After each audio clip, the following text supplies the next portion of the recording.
tình ơi xếp đôi lá dầu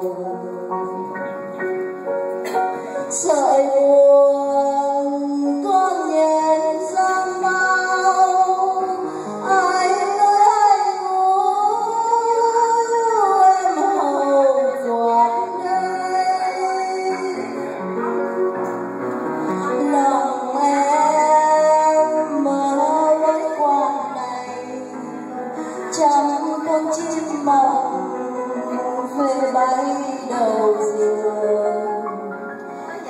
ngủ đi anh mộng bình thường ngủ đi anh mộng bình thường dù anh sẵn tiếng thì giữ đôi bờ ngủ đi anh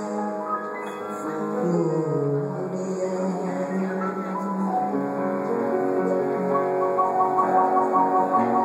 ngủ đi mộng vẫn bình thường ơi có tiếng thì giờ mấy bờ cây dài bóng xê ngẩn ngơ hôn lên là chín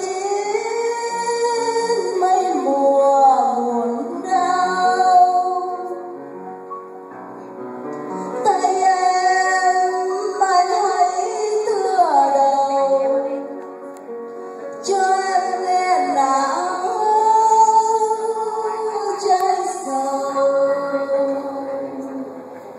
rụng rơi.